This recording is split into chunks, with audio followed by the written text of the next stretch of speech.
Assalamu alaikum to all. Today I will talk about the systematic sampling, the method of mixed sampling technique. इसको आज हम detail में discuss करेंगे कि systematic sampling होती क्या है और हम इसको क्यों यूज़ करते हैं। तो लेक्चर को स्टार्ट करने से पहले जिन लोगों ने अभी तक मेरे चैनल को सब्सक्राइब नहीं किया उन सबसे रिक्वेस्ट है कि वह मेरे चैनल को सब्सक्राइब कर दे और बेल आइकॉन को क्लिक कर दे ताकि हम लोग रोज़ रोज़ मिलते रहें और एक दूसरे की नॉलेज को इंक्रीज़ कर सकें। चलते हैं आज के लेक्चर की तरफ। तो what is the systematic sampling? Systematic sampling जो है वो हमारे पास मिक्स्ड मेथड की टाइप है। मिक्स्ड मेथड क्या है कि इसके अंदर प्रोबेबिलिटी सैम्पलिंग टेक्निक भी यूज होती है और नॉन प्रोबेबिलिटी सैम्पलिंग टेक्निक भी यूज होती है। यानी कि हम इसके अंदर सिंपल रैंडम सैम्पलिंग को भी यूज कर रहे होते हैं या किसी और सैम्पलिंग टेक्निक को भी यूज कर रहे होते हैं, और जो कि हमारे पास यानी कि क्लस्टर स्ट्रैटिफाइड हो गया और उसके अलावा सिंपल रैंडम सैम्पलिंग जो कि हमारे पास प्रोबेबिलिटी सैम्पलिंग मेथड की टेक्निक्स हैं। और साथ में हम एक चीज़ को फिक्स्ड भी कर देते हैं, यानी कि रिस्ट्रिक्शंस भी लगा देते हैं कि हमने ये काम ऐसे ही करना है, तो वो आ जाता है हमारे पास नॉन प्रोबेबिलिटी सैम्पलिंग मेथड। तो हम इसके अंदर प्रोबेबिलिटी सैम्पलिंग मेथड को भी यूज़ करते हैं और नॉन प्रोबेबिलिटी सैम्पलिंग मेथड को भी यूज़ करते हैं, इसलिए हम सिस्टमेटिक सैम्पलिंग को मिक्स्ड मेथड कहते हैं। ठीक है, मोस्टली लोग जो हैं वो सिस्टमैटिक सैम्पलिंग को नॉन प्रोबेबिलिटी सैम्पलिंग मेथड भी कहते हैं, जो कि गलत है क्योंकि हम लोग इसके अंदर दोनों को यूज़ करते हैं, इसलिए ये मिक्स्ड मेथड अप्रोच है। तो इसके अंदर क्या होता है कि हम लार्जर अपनी हमारी जो पॉपुलेशन है उस पॉपुलेशन में से हम एक फिक्स्ड इंटरवल से अपना सैंपल सेलेक्ट करते हैं।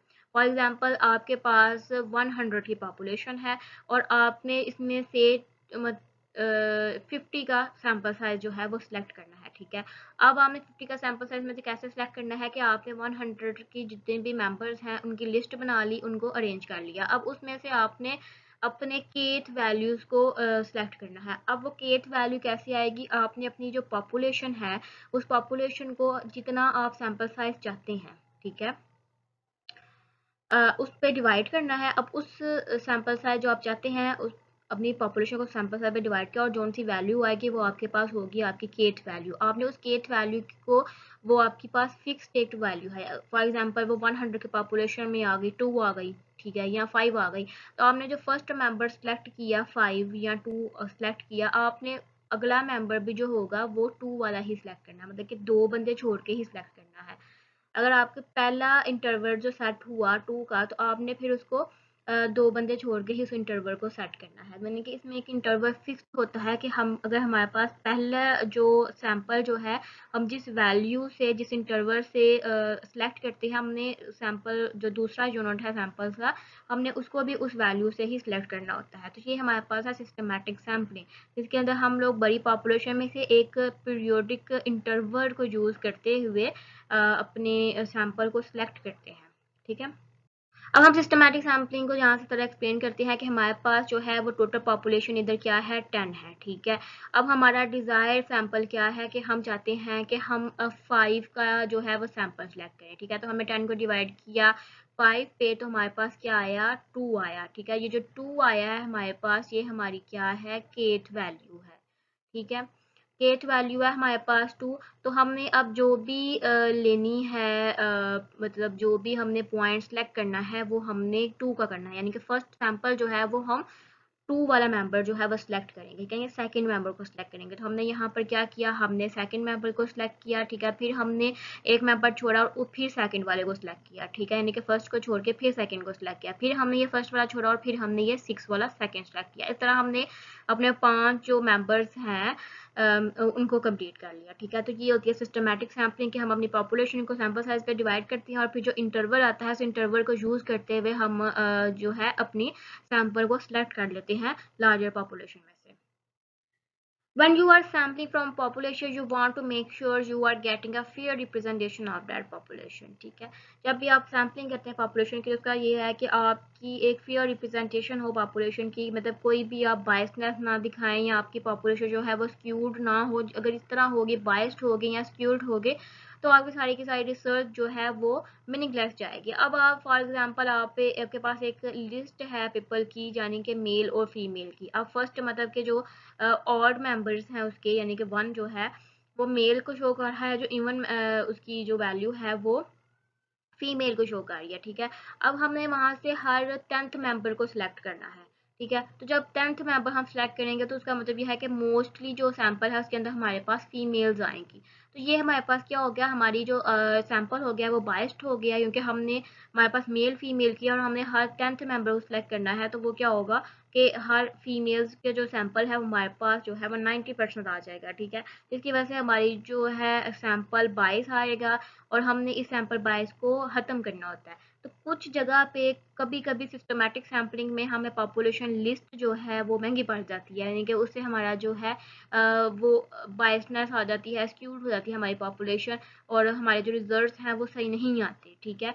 तो अब देखते हैं कि किन सिचुएशंस में हमें जो है वो लिस्ट नहीं बनानी चाहिए। अब जिस तरह मेल फीमेल का डाटा है, अगर मिक्स्ड डाटा है, अगर हम डाटे को रीअरेंज कर दें, यानी कि मेल फीमेल को मतलब जिस तरह हमने अरेंज करके लिखा हुआ है कि पहले मेल और फिर फीमेल आएंगे, तो उससे क्या होगा, मतलब सारे के सारे फीमेल्स आ जाएंगे। तो अगर हम इसको मर्ज कर लें और उसको असेंडिंग और डिसेंडिंग ऑर्डर में कर दें, यानी कि सारे मेल फीमेल को मिक्सअप कर दें, तो फिर चांसेस हैं कि हम सिस्टमेटिक सैम्पलिंग जो है वो हमारी अच्छी आएगी, यानी कि उसके अंदर मेल्स भी सिलेक्ट होंगे इक्वली और फीमेल्स भी सिलेक्ट होंगे इक्वली।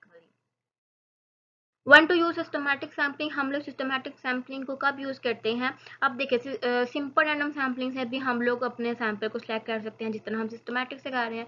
लेकिन क्या होता है कि जब हम सिंपल रैंडम सैम्पलिंग को यूज़ करते हैं, तो अगर हमारे पास पॉपुलेशन के अंदर जो है वो यूथ भी होंगे, मिडिल एज के भी होंगे, कुछ लोग बूढ़े भी होंगे, तो अगर हम सिंपल रैंडम सैम्पलिंग को यूज़ कर रहे हैं तो मोस्टली चांसेस हैं कि हम 80% जो डाटा है वो यूथ से ले लें। ठीक है। और बाकी जो है 10% दूसरों से ले लें, तो इसमें भी बायसनेस आ जाती है। तो सिस्टमैटिक सैम्पलिंग जो है वो हमें ये अपॉर्चुनिटी प्रोवाइड करती है कि हम इक्वली हर मेंबर से डाटा कलेक्शन कर सकते हैं, क्योंकि हमने एक लिस्ट बनाई होती है और डाटे को मिक्सअप किया होता है। तो हम जब एक इंटरवल के थ्रू उनको सेलेक्ट करते हैं, तो पहले इंटरवल्स में आ जाएंगे यंग आ जाएंगे, फिर जो मेंबर्स होंगे मिड में वो मिड वाले आ जाएंगे, मिड एज के आ जाएंगे, फिर जो लास्ट में होंगे वो बूढ़े वो वाले लोग आ जाएंगे। तो एक मिक्सअप सी बन जाती है हमारे पास सैम्पलिंग साइज़। तो उसके हमारे चांसेस ज़्यादा होते हैं कि हमारे जो रिजल्ट्स हैं वो अच्छे आएंगे। और एक ये ईजियर वे है कि हम लोग सिस्टमैटिक सैम्पलिंग को यूज़ करते हुए सैंपल को सिलेक्ट कर लें, ताकि हमें मतलब ज़्यादा वो कह लें कि खप खपाई भी ना करनी पड़े और हमारा जो काम है वो भी सही तरीके से हो जाए। अब देख लेते हैं कि systematic sampling with population list, मतलब सिंपल सिस्टमैटिक सैम्पलिंग को हम अगर पॉपुलेशन लिस्ट बना के ओवरऑल सेलेक्ट करें तो क्या होता है, क्या हमारे अच्छे तरीके से हम लोग सैंपल को रिप्रेजेंट कर सकते हैं कि नहीं कर सकते। ठीक है। इस चीज़ को देखते हैं। जैसे हमने लास्ट भी डिस्कस किया कि अगर हमारे पास मेल फीमेल की लिस्ट थी और हमें 10th मेंबर सेलेक्ट करना था, तो मोस्टली चांसेस है कि उसके अंदर फीमेल्स आ रही थी, जो कि हमारे पास एक बायस था, सैंपल बायस था। तो वो अच्छा तरीका नहीं है, ताकि इससे भी बायसनेस हो जाती है और स्क्यूड हो जाता है हमारा जो डाटा है। तो अगर हम एक एग्जांपल देखते हैं जिससे आपको ये क्लियर हो जाएगा कि you are sampling from a population, आपने सैम्पलिंग करनी है एक पॉपुलेशन लिस्ट से, यानी कि हॉस्पिटल पेशेंट्स की लिस्ट है। ठीक है। और वो हॉस्पिटल पेशेंट्स कितने हैं, 1000 है, यानी 1000 मेंबर्स हैं आपके पास हॉस्पिटल पेशेंट्स के, उनकी आपके पास लिस्ट बनी हुई है। अब वो जो लिस्ट है उसके अंदर उसको डिवाइड किया गया है 50 डिपार्टमेंट्स में, और हर डिपार्टमेंट में जो है वो 20 पेशेंट्स हैं।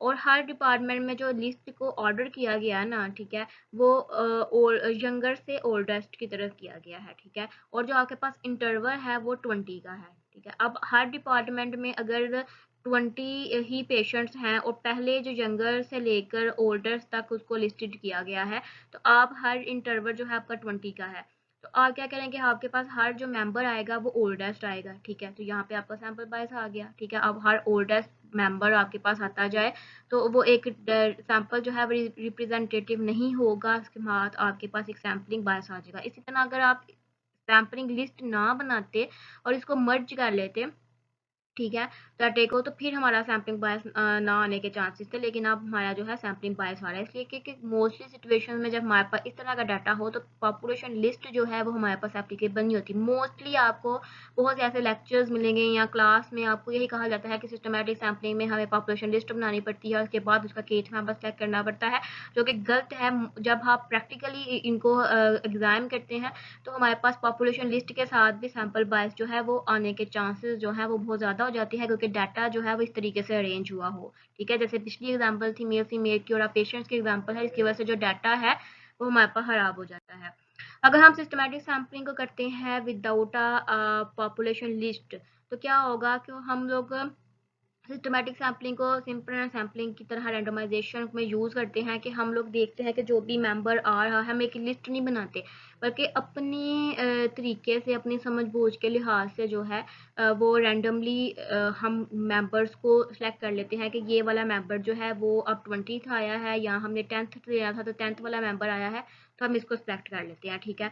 यानी कि अगर हम एक ग्रुप हमारे पास है 100 मेंबर्स का, हमने कोई लिस्ट नहीं बनाई उस ग्रुप की और हमने हर 5वां बंदा लेना है, तो हम खुद से देख लेते हैं कि हमने इस मेंबर को लिया, अब हमने इनमें से ये वाले मेंबर्स नहीं लेने, अब जो 5वां बंदा मेरे साथ इंटरेक्ट करेगा मैंने उसे डाटा कलेक्शन कर लेनी है, ठीक है। तो वो पॉपुलेशन विदाउट लिस्ट हो गई। अब अगर एक सर्च एग्जांपल देखें तो एक डिपार्टमेंटल स्टोर है और वो देखना चाहता है, ठीक है, एक बंदा एक डिपार्टमेंटल स्टोर चला रहा है और वो इंटरेस्टेड है कि how you can improve the store experience of your customer, मतलब कि वो अपना स्टोर का एक्सपीरियंस जो है वो किस तरीके से इम्प्रूव कर सकता है, उसके अंदर कौन सी नई चीज़ें ऐड कर सकता है, कौन सी चीज़ें जो है वो अच्छी नहीं है जिनको बाहर निकाल सकता है। तो उसने कस्टमर्स का पॉइंट ऑफ व्यू लेना है इसके बारे में। इस काम के लिए उसने एक एम्प्लॉय रखा अपने पास, उसने कहा कि वो जो है वो स्टोर की एंट्रेंस पे खड़ा हो जाए और सर्वे करे, यानी कि जो बंदा 20th विजिटर जो है उसके जो स्टोर से होके जाता है, उससे चीज़ें खरीद के जाता है या वैसे ही विजिट करके चला जाता है, तो उससे वो क्वेश्चनिंग करे और उससे पूछे कि क्या उसको हमारा स्टोर अच्छा लगता है या नहीं लगता है, या वो सेटिस्फाई है कि नहीं है। अब वो मेंबर जो है वहाँ पे हमने करा कि या एम्प्लॉय उसने हर 20th मेंबर जो आता है उससे वो डाटा कलेक्शन करता है। तो अब इसके लिए आपको एक लिस्ट बनाने की ज़रूरत नहीं है, क्योंकि हो सकता है कि आपके पास रोज़ के 2000 मेंबर्स आ रहे हैं, 3000 मेंबर्स आ रहे हैं। आप सिर्फ वो 20th वाला मेंबर जिससे आप डिस्कशन करते हैं उसका नाम और उसका एड्रेस वगैरह लिख लो, उसके जो उसने भी आपके बारे में कमेंट्स किए हैं, सर्वे आपने जो किया है उसके बारे में जो कमेंट्स किए हैं वो लिख लो, उससे क्वेश्चंस जो किए हैं वो लिख लो। लेकिन ज़रूरी नहीं है कि आप हर बंदे से करो, क्योंकि अगर हम लोग लिस्ट बनाते हैं तो हम लिस्ट किस तरह बनाएंगे, हम इसकी पॉपुलेशन लिस्ट बनाएंगे डिपार्टमेंटल स्टोर की, कि हम जो लोग हमसे चीज़ें लेके जाते हैं तो उनका जो कंप्यूटर में डाटा पड़ा होगा हम तो उससे ही बनाएंगे उसकी लिस्ट। लेकिन ज़रूरी नहीं है कि सारे ही लोग आपसे चीज़ें लेके जाएं, कुछ लोग वैसे ही विजिट करने आते हैं और सिर्फ कैंडीज़ लेके या वैसे ही देख कर आपका स्टोर चले जाते हैं, तो हम उनका पॉइंट ऑफ व्यू भी तो लेना चाहते हैं ना, कि जिन लोगों ने हमसे चीज़ें नहीं ली तो क्यों नहीं ली, उनका पॉइंट ऑफ व्यू भी ऐड करना ज़रूरी होता है। तो इसलिए हम जो है रिसर्च एग्जाम्पल हमने ली कि जहाँ पर हमें डिपार्टमेंटल स्टोर जो है उसको देखना है कि भाई लोग यहाँ से चीज़ें लेने में इंटरेस्टेड हैं कि नहीं है, तो उनका पॉइंट ऑफ व्यू लेना है। तो इसमें हमें लिस्ट बनाने की ज़रूरत नहीं है, हम रैंडमाइजेशन यानी कि अपने एक पॉइंट ऑफ व्यू से 20th मेंबर से डाटा कलेक्शन कर लेंगे। तो ये होगी हमारे पास अनलिस्टेड सिस्टमैटिक सैम्पलिंग। अब सबसे पहले स्टेप क्या होता है हमारे पास सिस्टमैटिक सैम्पलिंग करने का, सब जो सारे यही टेक्निक्स में होता है कि अपनी पॉपुलेशन को डिफाइन करें इजीली। अब पहला तरीका ये है कि आप नंबर्स असाइन कर लें, ठीक है, हर एलिमेंट को जो आपकी पॉपुलेशन के हैं, या फिर आप सेलेक्ट कर लें एवरी केथ मेंबर, ठीक है, यानी कि कोई भी लिस्ट ना बनाए। पहला ये है कि आप लिस्ट बना के तो उसमें से केथ मेंबर को सेलेक्ट कर लें, ठीक है, जो कि मैथमेटिकली हम लोग इस तरह ही करते हैं। लेकिन जब हम इसे प्रैक्टिकल एग्जांपल में करते हैं तो ज़रूरी नहीं है कि कुछ सिचुएशंस में हमें लिस्ट जो है वो सही नहीं होती, ठीक है, पॉपुलेशन लिस्ट जो है उससे हमारा सैम्पलिंग एरर आ जाता है। तो उसके लिए ज़रूरी है कि हम लोग लिस्ट के बगैर ही इसको कंटिन्यू करें। अब लेट्स सपोज कि आपके पास 100 की पॉपुलेशन है, तो आप उनको जो है मेंबर्स को नंबर असाइन कर दो और उनमें से फिर केथ मेंबर जो है वो सिलेक्ट कर लें, ठीक है, इस तरह कर लें। या जितना मैंने अभी एग्जांपल दी कि आप मतलब रैंडमली जो है आपके पास आ रहा है तो आप केथ मेंबर जो है अपना सेलेक्ट कर लें कि भाई ये वाला इंटरवल मैंने सेट कर लिया है, ठीक है। कोई सैम्पल साइज़ नहीं है मेरे पास, क्योंकि ना ही मुझे पता है कि मेरे पास कितने मेंबर्स जो हैं वो दिन में विजिट करेंगे डिपार्टमेंटल स्टोर पे, और ना ही मुझे ये पता है कि मेरी पॉपुलेशन कितनी होगी, कितना सैम्पल साइज़ होगा। इसलिए तुम एक दिन में जितने भी मेंबर्स आते हैं उनमें से हर 20th मेंबर से डाटा कलेक्शन कर लो, ठीक है, एक की एथ वैल्यू जो है खुद ही बस असाइन कर दी जाए। तो ये मैं एक तरीका है सिस्टमैटिक सैम्पलिंग का। अब सैम्पलिंग ऑन द स्पॉट, मतलब कि हमने अगर ऑन द स्पॉट सैम्पलिंग करनी है, जिस तरह हमने डिपार्टमेंटल स्टोर की ली एग्जांपल ली कि हमारे पास उसकी कंप्लीट लिस्ट नहीं थी और हमें नहीं था पता कि हमारा जो है वो सैम्पल साइज़ के अकॉर्डिंग केथ वैल्यू क्या आएगी, तो हमने खुद ही ये केथ वैल्यू जो है केथ कस्टमर वैल्यू जो है वो चूज़ कर ली और उस चूज़ करके हमने जो है हर कस्टमर से डाटा कलेक्शन कर ली, ठीक है, जिसके अंदर हर तरह के मेंबर्स आ जाके हैं कि स्कूल वाले बच्चे भी आ गए, टीनेजर्स भी आ गए, बूढ़े भी आ गए, बड़े भी आ गए, यंगर भी आ गए। हमने कोई लिस्ट नहीं बनाई और जो रैंडमली आते रहे मेंबर्स उनमें से 20th मेंबर को सिलेक्ट कर लिया, ठीक है, एक केथ वैल्यू के जरिए। तो ये हमारे पास होगी, हमने पॉपुलेशन डिफाइन नहीं की, बस पॉपुलेशन को खुद ही अज्यूम कर लिया कि ये हमारा स्टोर है और ये हमारी पॉपुलेशन है और हमने इसे ये वाली कीट वैल्यू को सिलेक्ट करना है। ठीक, अब सेकंड स्टेप आ जाता है हमारे पास कि हमने अपना सैंपल साइज सेलेक्ट करना है और अपना सैम्पलिंग इंटरवल सेट करना है। ठीक है, अब आपने जब इंटरवल सेट करना हो, सबसे पहले आपको चाहिए कि आप अपना सैंपल साइज सेलेक्ट करें और सैंपल साइज आपने सेलेक्ट करना है तो सैंपल साइज को सेलेक्ट करने के डिफरेंट फार्मूलाज हैं, डिफरेंट टेक्निक्स हैं। मोस्टली जो है हम इसको कैलकुलेटर जो है सिंपल कैलकुलेटर ही यूज़ करते हैं कि हम अपनी पॉपुलेशन को सैंपल साइज जो हम चाहते हैं कितना हो उस पर डिवाइड करते हैं और जो सी वैल्यू आती है वो हमारी केथ वैल्यू होती है। ठीक है, जिससे हम अपनी पूरी पॉपुलेशन का सैंपल जो है वो ड्रा कर लेते हैं। तो ये दो तरह के हमारे पास टेक्निक्स आ जाती हैं सिस्टमैटिक सैम्पलिंग को यूज़ करते हुए। अब सैंपल साइज और सैम्पलिंग इंटरवल अगर हमने पिछली एग्जांपल जो है उसमें अगर सेलेक्ट करना है तो हमें नहीं पता कि, जैसे मैंने पहले बात की कि हमें नहीं पता कि हमारे स्टोर पर कितने लोगों ने एक दिन में विजिट करना है। हो सकता है अगर हम सोचें कि 3000 लोग आएंगे तो वो इससे ज़्यादा भी हो सकते हैं और इससे कम भी हो सकते हैं। तो हमने एस्टिमेटेड हम क्या कह सकते हैं, क्योंकि हम खुद एस्टिमेट लगाएं तो हम कह सकते हैं कि 7500 पीपल जो हैं वो हर वीक जो है मेरे स्टोर में आते हैं और डेली जो है वो ऑलमोस्ट 1000 आते होंगे फिर मेरे पास, या 1200 आते होंगे मेरे पास लोग जो विजिट करते हैं।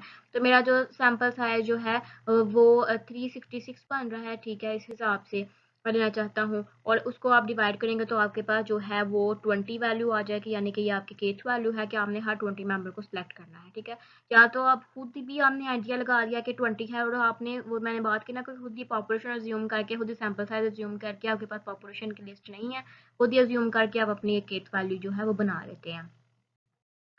और सबसे थर्ड स्टेप आ जाता है हमारे पास कि हमने सैंपल को सिलेक्ट करना है अब और डाटा कलेक्शन करनी है।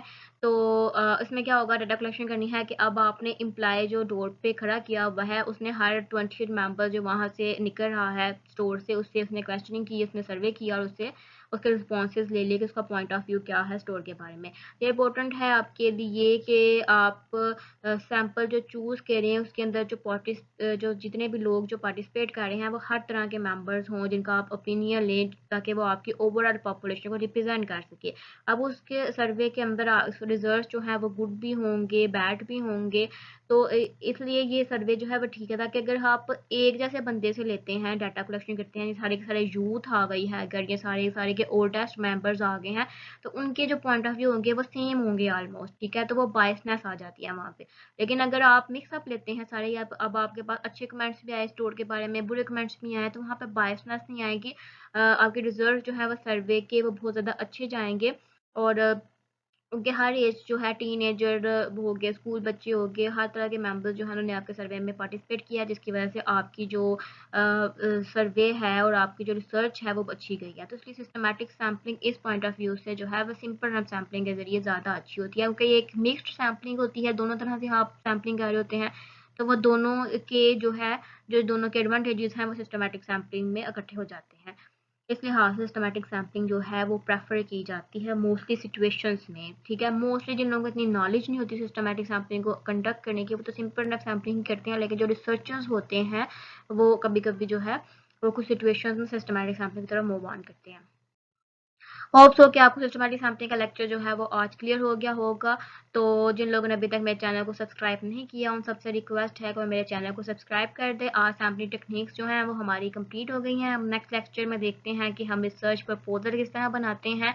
उसका मुकम्मल लेक्चर जो है वो हम नेक्स्ट अपलोड करेंगे। तो देखते रहें मेरी वीडियोज़ को और शेयर करते रहिए। Thank you so much.